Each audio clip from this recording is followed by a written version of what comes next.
Hi everybody. So first it's David Jean. Sorry, but that's I'm French. Bonjour. That's important.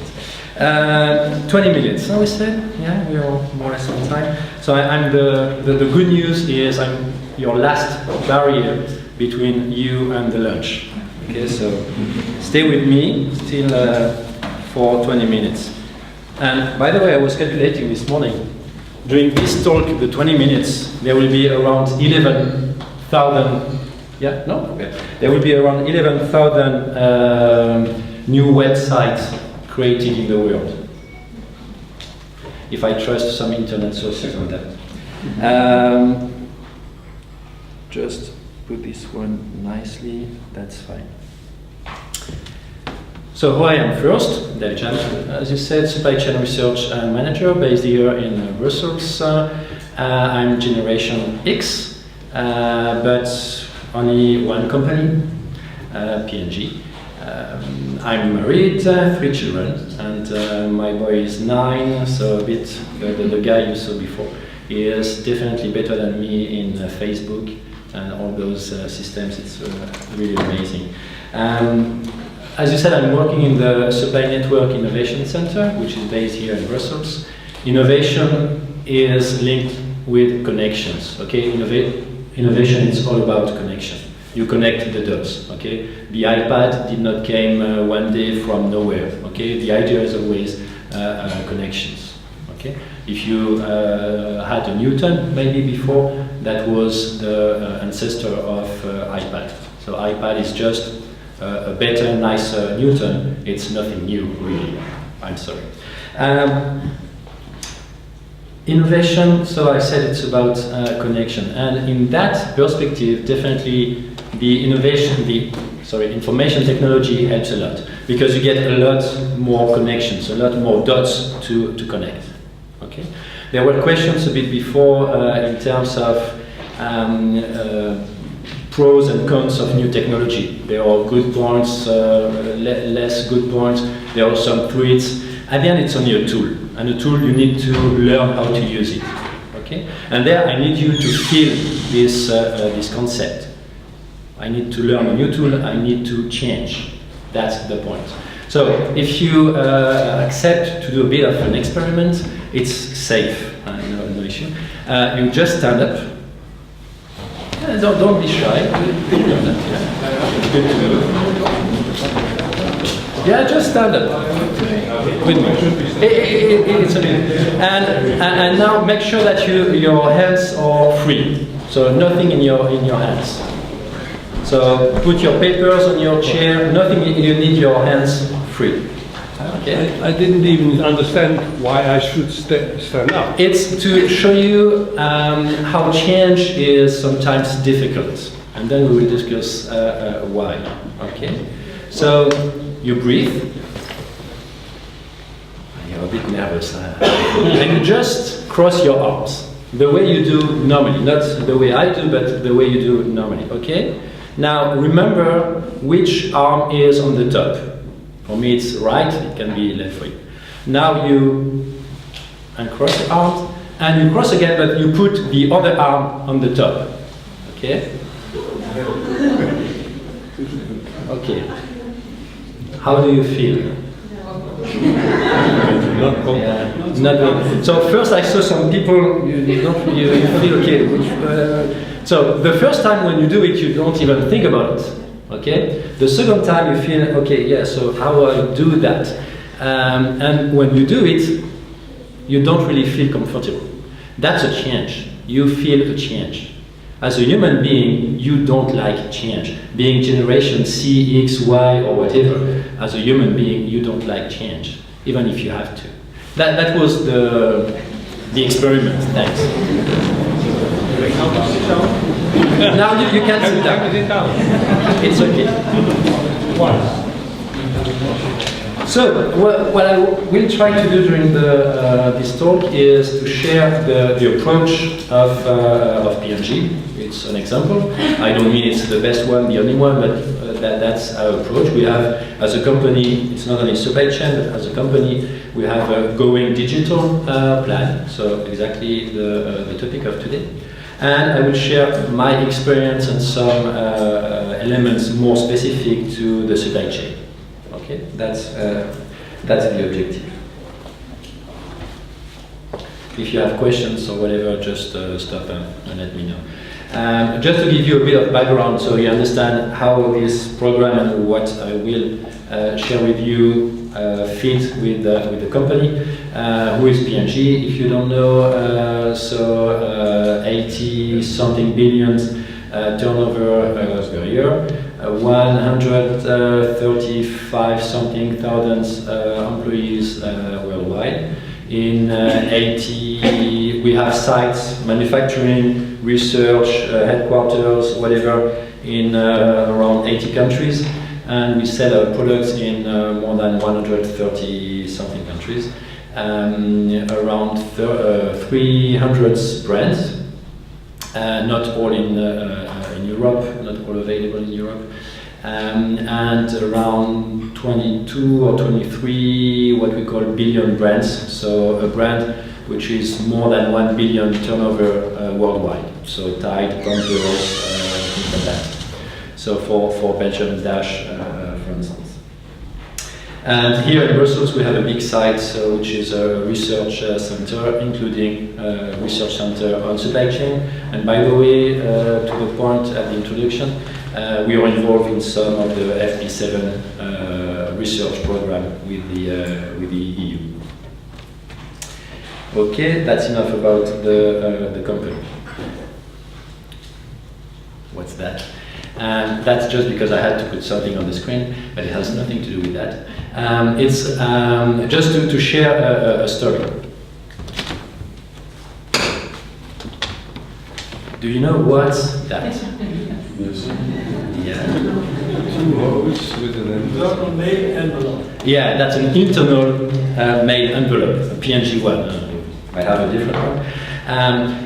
Why this one? Because when I was preparing this conference, I was thinking about a bit my career or the past, and I was remembering when I did my last internship. That was not at P&G. So let's say around 17 years ago in another company. At the end of the internship, I developed a nice process, nice procedure, and I had to share with some people in the company. So what I did is I did print. I don't remember, let's say 12 or 15 copies of my process. I had to take 15 of those envelopes, and one by one to put a document in the envelope, to write the name, the location, and go to the next one. So I don't know, maybe 15 to 20 minutes. Today, I don't know, there is a trash can, but today I had even difficulty at the office to get 10 of them, okay, because we don't use them a lot. What I would do, and what I do today, is I attach this process in an email, and I send to how many people I want in the world. And I get the process in the second, something like that, while with my email or my internal mail envelope, if they are based in another country, it will take maybe 2, 3, or 4 days. And if they see something they don't like, or they thought I would like to change, they need again 2 or 3 days to send it to me.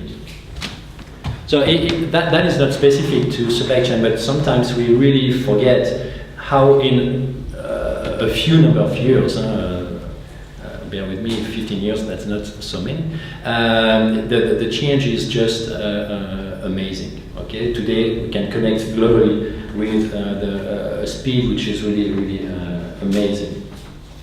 And if I go to supply chain, that is one of the biggest change we faced in supply chain. If you look at the supply chain of today, which by the way you need the physical supply chain.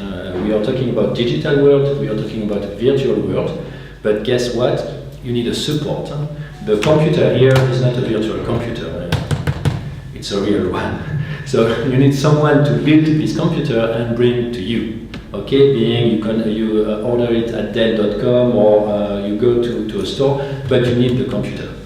Still today, maybe there will be a biological system in the coming 20 years, I don't know. But today you need the computer. And this computer is at a given price that you can afford because of the global supply chain. And this global supply chain is a way thanks to that computer. Okay. It's a bit of a chicken and an egg. I will not discuss who was the first one.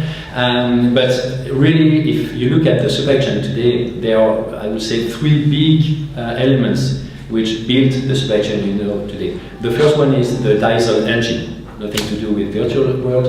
Why the diesel engine? Because it allowed to build the big boats we use today to create the globalization, to create the global supply chain, okay, to transport stuff in a cheap way from continent to continent. That's the first one.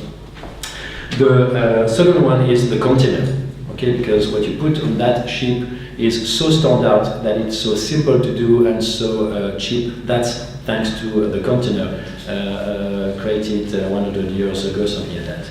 And the third one is ICT, okay, because the speed of the supply chain, the quality of the supply chain we know today is thanks to ICT, which now allow even better virtual world. I was looking on numbers, and that is really amazing. If I trust the internet sources I found, in 1 minute, that's the number of emails sent in the world. Okay, I will not even read it because it will take me too much time.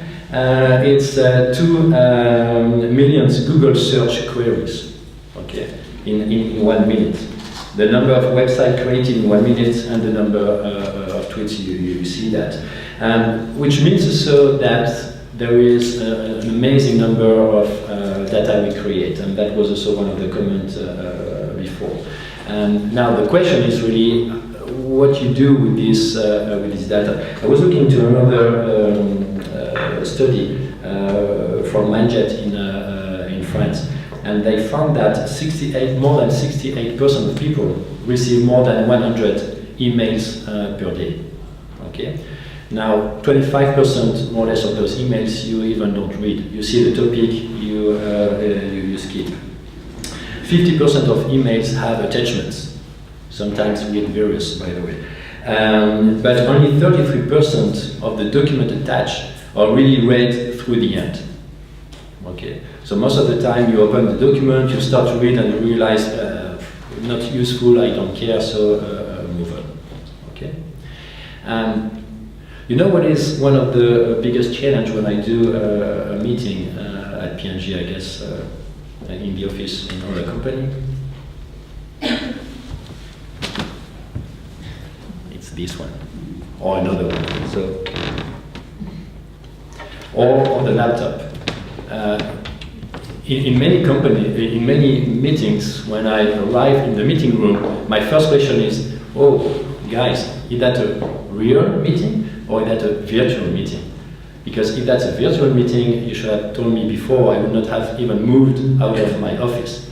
Because you enter in the room, you have 10 people, and the 10 people are looking after their computer. So the meeting is at 10, at 10:05 you start to say, should we start or should I send you a WebEx invite? Okay. What I do now is most often I don't even start to speak as soon as they don't close their computers. Is that good or not? I don't know, but that's at least, again, it's a change. Maybe need to learn how to deal with that.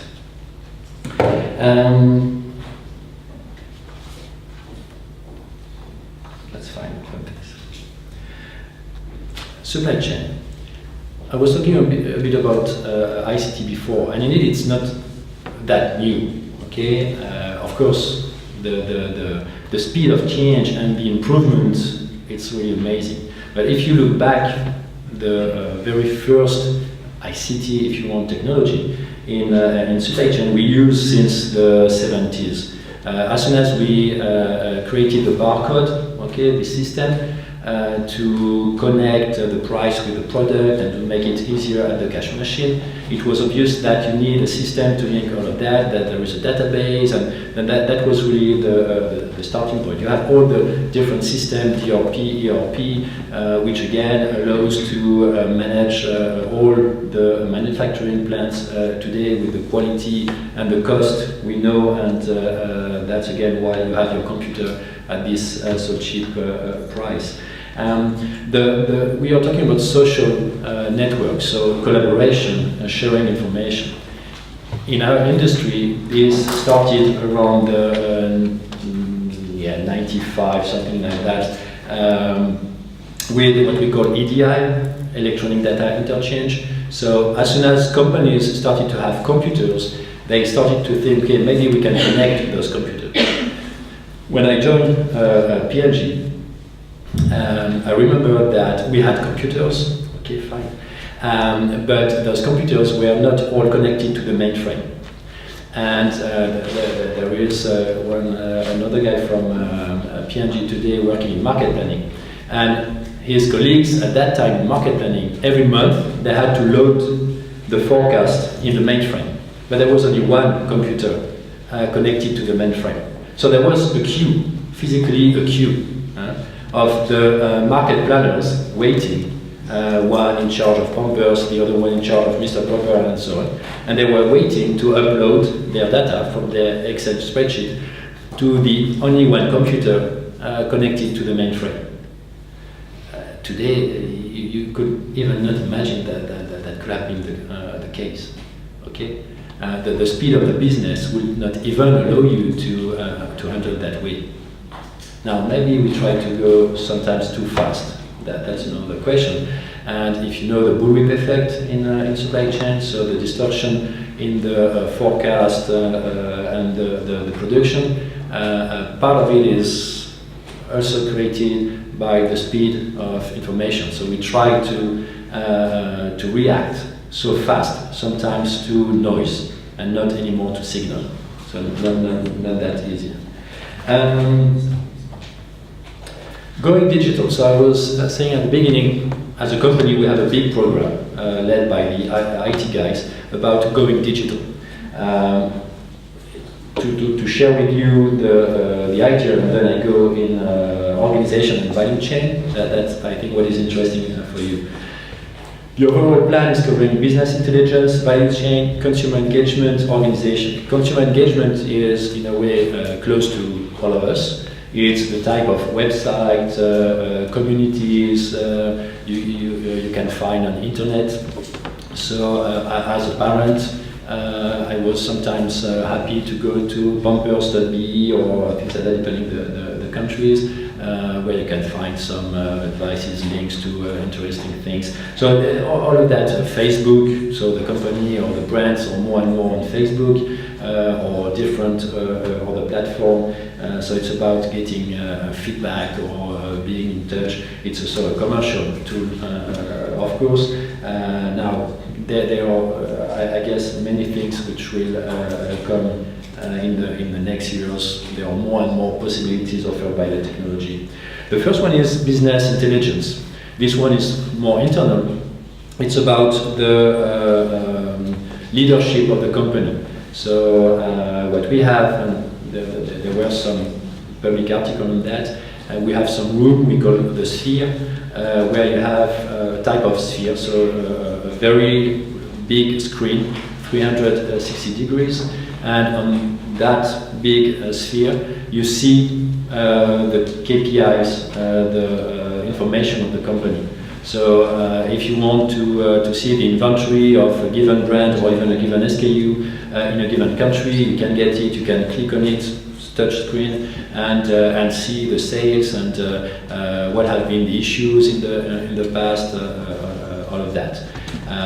It's still today a very heavy system. I mean, it's not something you operate easily. You need really IT guys to operate with you, and it's a tool mainly used by top management. But I guess that will come also in the future more and more close to even the operations, where you will be really able to pilot almost real time. Organization is what we do to help people. So it's a bit linked to what we saw during the first discussion this morning. So again, it's about a lot of tools where you can connect internally. The idea is to simplify, to make sure that the knowledge is going around. So I will not. It's not the intent to make a list. My personal experience is, again, it's really amazing to see the type of system you can use today. So intranet, of course, internal team space, blogs, wiki. You can have an internal wiki. So many platforms. And on the positive part, it's really amazing how you can connect the people from all over the world. In the team I work with, we are a global team, so we are based here in Brussels, but we are in charge of projects worldwide. That could not have been possible, again, without this type of ICT community, call it digital social network, however, tools in years before. Again, I remember 15 years ago when I started, I was lucky to join the team who implemented the first European team. And when we had in that room, so a room like this, we had 1 to 2 representatives from every country, Italy, UK, Germany, so P&G people. And the beginning of the meeting was just amazing. And we were from the same company in Europe, but nobody knew anybody else. We were even not talking really the same language, not using the same KPIs. That was really fragmented. Today, with the new, it's not only ICT, but leveraging this new ICT capability, we have what we call horizontal process network, HPN, which are working globally. So you have global team working together on how to improve processes, sharing best practices, working on projects together, and you can pull someone from Asia having a great experience to talk with someone from the UK or whatever. Now the big challenge is in a big company. Okay, they are even the biggest company in terms of number of people, but still 130,000 spread all over the world. It's a lot of people. So again, I'm only a human being, and I have some things to do. At the end of the month, I'm paid because I have some results to achieve. So I cannot spend my full day to connect with people, to look around in SharePoint or whatever social network to see if maybe somewhere there is someone having one of the data I don't know, which might be helpful for me. You don't know what you don't know, okay? So that's really the big challenge, okay? I have just limited time, and the system today will not pop up suddenly, oh, by the way, there is one guy in Mexico who did just have a post which is not fully interested for you, but he used a concept which, if you use in another way, will be interesting for you. This will not happen, okay? So that's really the big challenge. Floated in this mass of information. But back to the mindset study, they were also saying that more than 25% of the people were saying, in my job, I really suffer from too much data. No, it's even 45% of people, they suffer from having too much data. And 25% they suffer even more because most of the data they get is totally useless. Okay, so they have difficulties to get at the end what they need. We were talking about social media. It's fine, but by definition it's social. So you need to be part of it. If we have a new system, which is really a type of internal Facebook, which is rolled out slowly in the company. That, yes, it's a webinar, it's interesting, but it's organized by a consulting company who will ask you your email so that they get your email and they get you in their network. That's exactly the same I do internally. So sometimes I send an email with something I think is very interesting to attract interest of the people within the company, and they say, oh, that's interesting, then I will register and I will be part of the network. And then they start to follow what we do. A system very useful for that afterwards is the RSS system. Okay, this type of push, automatic push, as soon as if they register to the RSS feed, as soon as I put something new in the team space, for instance, they will automatically receive an email saying, oh, by the way, there is something new. And if they register in the RSS feed, it's because they are interested. So maybe the right connections is then. So what I mean is, it's amazing, the tool we have, really amazing. Now, it's not magic. And again, think about the change. It's a change for you, but it's also a change for the organization. And a change to happen in an organization needs years, okay? It's not in weeks. So that's also what you need to think about it. You need to think how you will use that tool. You need to develop your strategy for that. What it means for a value chain. I was saying at the beginning, without ICT, you will not get a lot of the products you have today, because we will not be able to build and operate the supply chain we have today. Okay? In our industry, FMCG industry, one of our vision is the consumer or shopper-driven supply network or supply chain. Okay, so the connection between the store and my suppliers, even. So really having information from end to end. It's not yet the case today, but when you see the ICT technology and how it's coming, it will happen. Already today, to manage the promotions, I guess when you go in a store, you see there is a lot of promotion. In terms of supply chain, it's a nightmare. Okay, promotions, it's distortions in the flow.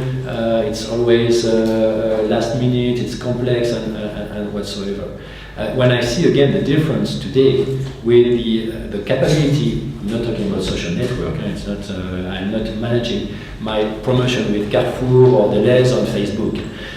But when you see the capability of ICT in terms of managing a huge amount of data, okay, because as I said, we have a lot of brands, we have a lot of SKUs, there are a lot of stores. So if you want to manage what we call the POS data, point of sales data, we are talking about trillions of data to handle at the end of the year. So the systems we have today, they are able to manage an amazing amount of data. They are able to handle by exception, so to focus a bit where there is an issue, even if, to be honest, you still need a guy or a girl behind the screen. Okay, it's sharing information. It's not yet, at least, artificial intelligence. We are talking about social network. We are talking about ICT, not artificial intelligence. Not that I saw. Manufacturing in the topic, and I think I need to close. In the topic, we are talking about manufacturing. Just one example to give, for instance, in the previous meeting you were talking about having a conference, you see the 10 guys on the screen, and we do this type of things. What we do in manufacturing is with a webcam, high resolution webcam, but you put the webcam anywhere in a plant, and the engineering guy, we have some specialists, by the way, a lot here in Brussels, they don't need to travel anymore. Okay, with this webcam, they can follow with the guy on the floor, just the manager of the line. They can see exactly the point, and they can remotely help to solve technical issues, while before that would have required really the guy to come, because just explaining by the phone, that is far too complex to understand. But with this type of webcam, that, by the way, the engineer is even piloting from his computer here in Brussels. He can help the plant in Mexico or anywhere in the world. And that's one example. There would be a lot more, but I think I have to close. So.